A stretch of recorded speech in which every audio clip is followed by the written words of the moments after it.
Bismillahirrahmanirrahim. Chapter number 5. Our today's article is vapor pressure and boiling point. Now, learning objectives of this article to enable our students to define and understand the concept of boiling point, to describe the factors which affect the boiling point, to describe the effect of increasing external pressure on the boiling point of liquid with the help of examples, to describe the effect of decrease in external pressure on the boiling point of a liquid with the help of examples. Now, what is the boiling point? Boiling point is defined as the temperature at which the vapor pressure of liquid becomes equal to atmospheric pressure or any other pressure to which it is subjected is known as the boiling point. Boiling point का मतलब ये है कि वो temperature जिस पर किसी liquid का वेपर प्रेशर एटमॉस्फेरिक प्रेशर के या किसी और एक्सटर्नल प्रेशर के इक्वल हो जाए, उस टेम्परेचर को हम बॉइलिंग पॉइंट कहते हैं।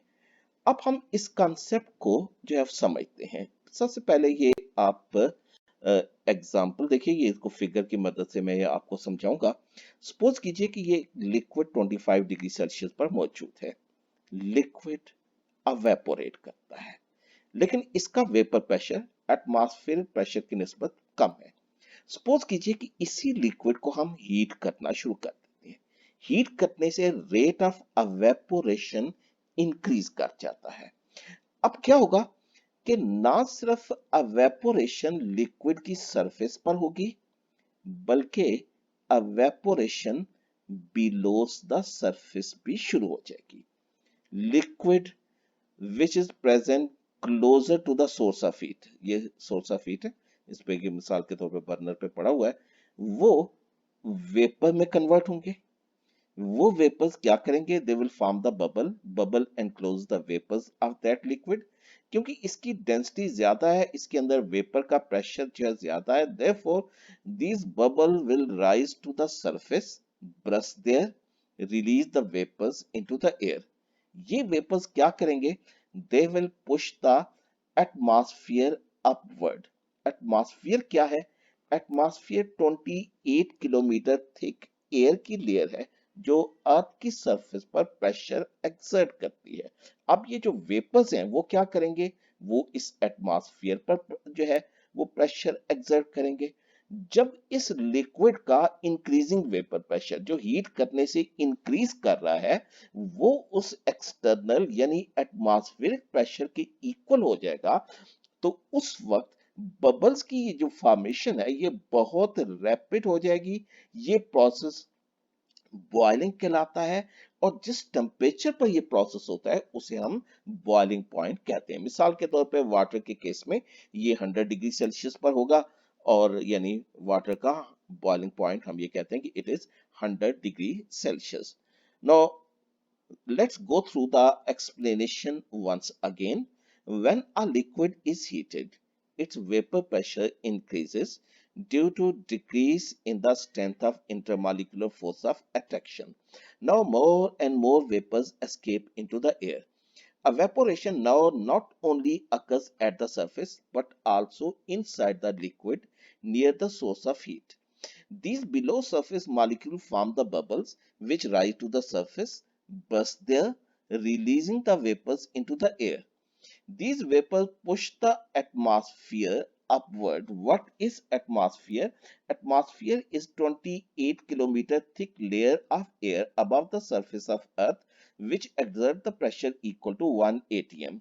When pressure exerted by the vapors becomes equal to atmospheric pressure, the formation of bubbles inside the liquid become very brisk. This process is known as the boiling, and the temperature at which this process occurs is known as the boiling point of that liquid.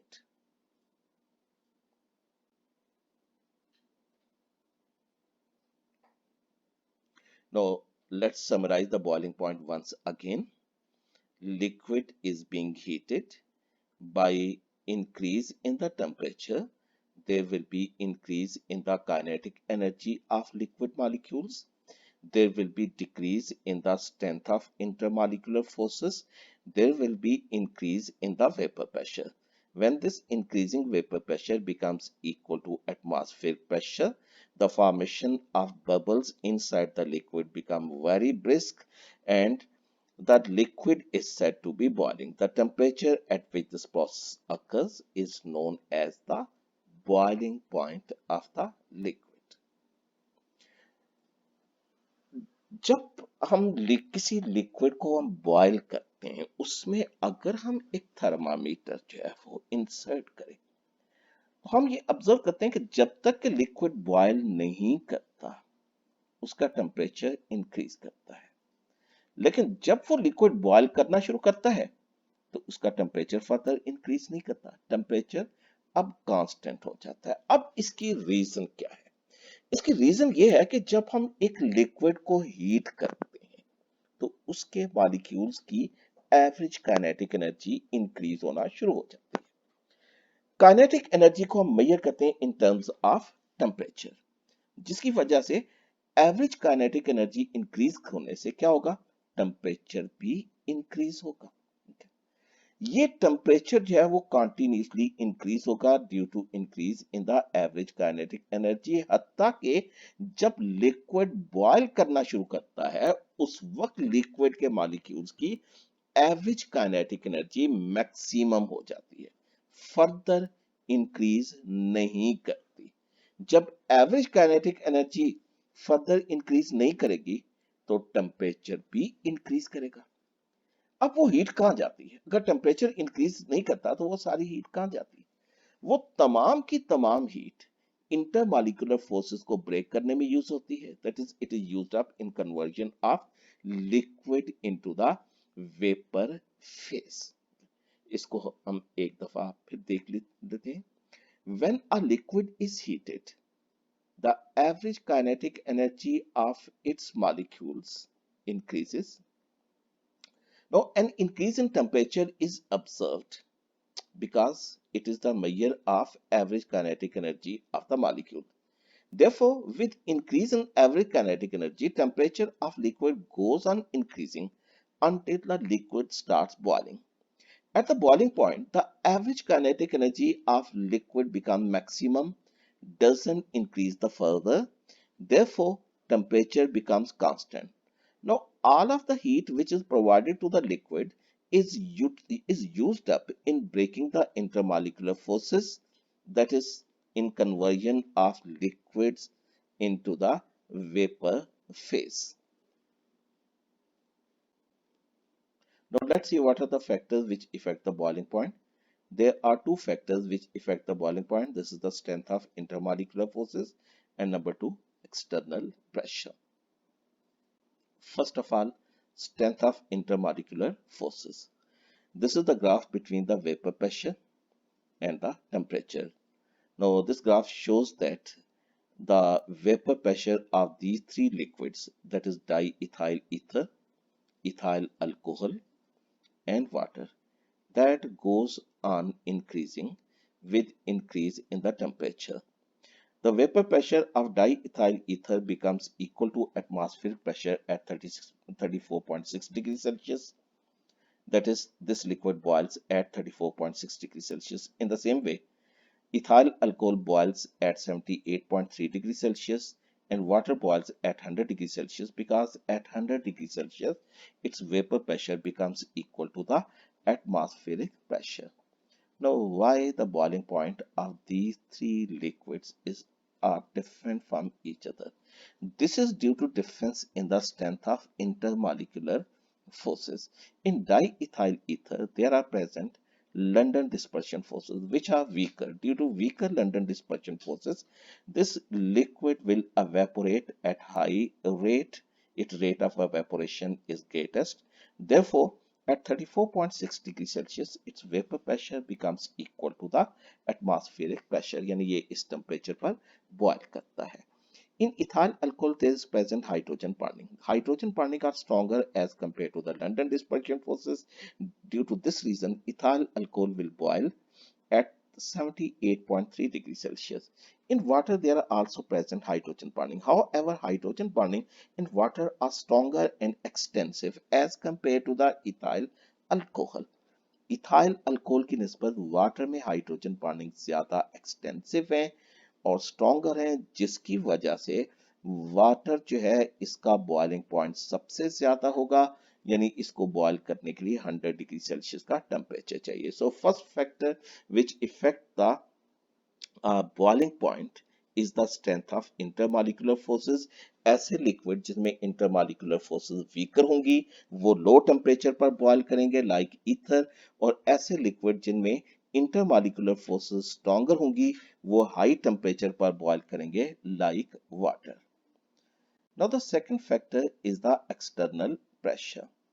A liquid boils when its vapor pressure becomes equal to the external pressure. Therefore, a liquid can be made to boil at any temperature just by changing the external pressure. Now, what does it mean? कि एक liquid उस वक्त boil करता है जब इसका vapor pressure external pressure के equal हो जाए. इसका मतलब ये हुआ कि अगर हम external pressure change कर देते हैं, increase या decrease कर देते हैं, तो हम boiling point को भी increase या decrease कर सकते हैं. अगर एक्सटर्नल प्रेशर इंक्रीज कर दिया जाए तो अब क्या होगा? मोर हीटिंग और high temperature is required to equalise its vapour pressure to higher external pressure. Therefore boiling point of liquid will increase. कहने का मतलब ये है कि अगर किसी लिक्विड के ऊपर एक्सटर्नल प्रेशर इंक्रीज कर दिया जाए तो फिर उस लिक्विड के वेपर प्रेशर को हाई एक्सटर्नल प्रेशर के इक्वल करने के लिए हमें उसे हाई टेम्परेचर पर हीट करना पड़ेगा, ज्यादा हीट प्रोवाइड करना पड़ेगी, जिसकी वजह से क्या होगा? बॉइलिंग पॉइंट इंक्रीज कर जाएगा. लेकिन इसके बरक्स अगर हम किसी लिक्विड पर एक्सटर्नल प्रेशर डिक्रीज करते हैं तो अब उस लिक्विड के वेपर प्रेशर को लेस एक्सटर्नल प्रेशर के इक्वल करने के लिए हमें उसे लो टेम्परेचर पर हीट करना पड़ेगा या उसे लेस हीट प्रोवाइड करनी पड़ेगी, जिसकी वजह से क्या होगा कि बॉइलिंग पॉइंट डिक्रीज कर जाएगा. सो increasing the external pressure will increase the boiling point, decreasing external pressure will decrease the boiling point. अब हम इसको कुछ एग्जाम्पल की मदद से स्टडी करते हैं. Now application of effect of increase in external pressure on increase in the boiling point. This is the use of the pressure cooker. Pressure cooker एक क्लोज कंटेनर है.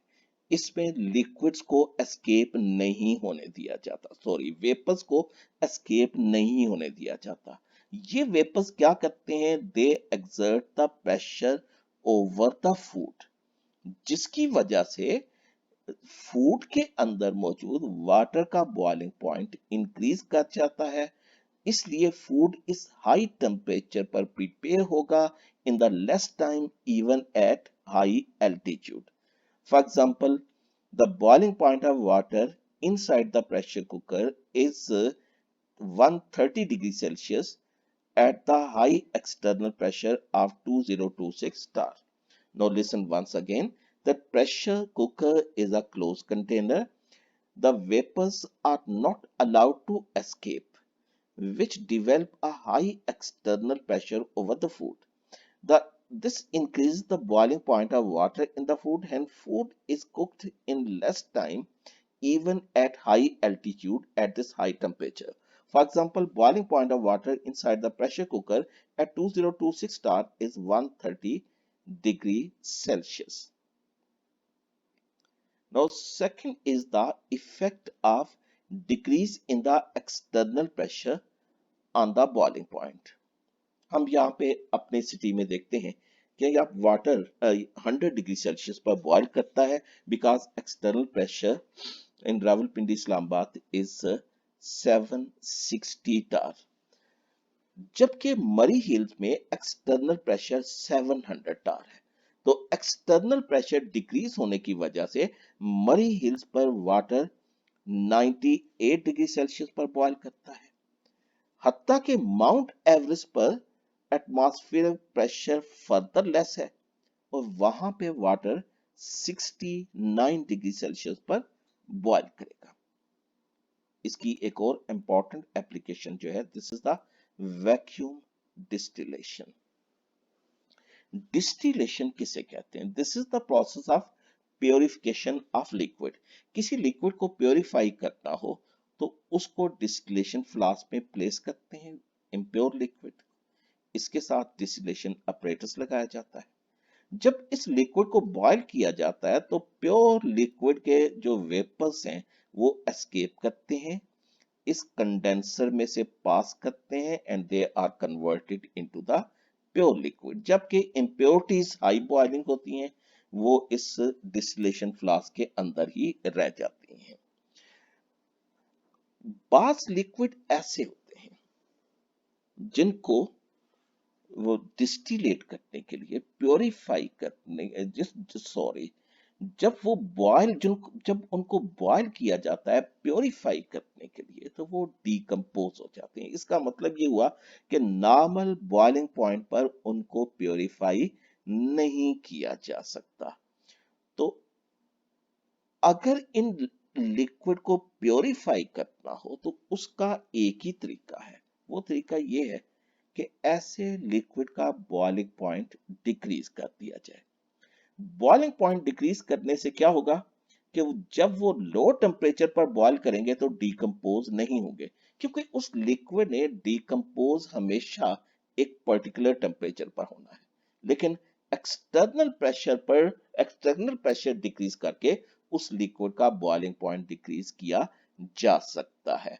ये प्रोसेस जिसमें हम किसी लिक्विड को लो टेम्परेचर पर boil करते हैं under the reduce external pressure, इस प्रोसेस को वैक्यूम डिस्टिलेशन कहते हैं। So the process of distillation which is carried out at low boiling point under reduced external pressure is known as the vacuum distillation.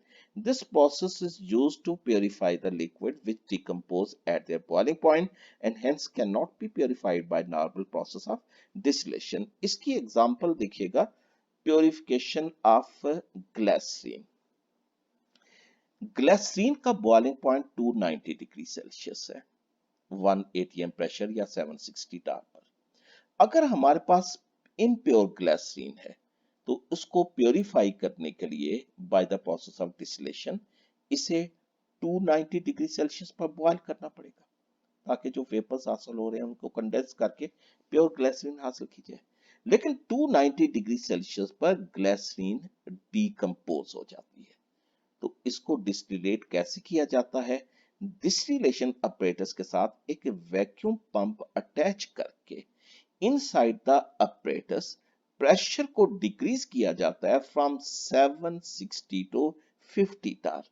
जब pressure को इतना decrease कर दिया जाए तो अब ग्लिसरीन 290 डिग्री सेल्सियस की बजाय 210 डिग्री सेल्सियस पर बॉयल करेगी और इस लो टेम्परेचर पर इसको डिस्टिलेट किया जा सकता है, क्योंकि इस सब्सटेंस ने डिकम्पोज 290 पे होना है, 210 डिग्री सेल्सियस पर नहीं होना। So this liquid can be purified by vacuum distillation at 210 degree Celsius under reduced pressure of 50 टार। तो स्टूडेंट्स, हमने जो आर्टिकल आज स्टडी किए हैं, दिस इज बॉइलिंग पॉइंट।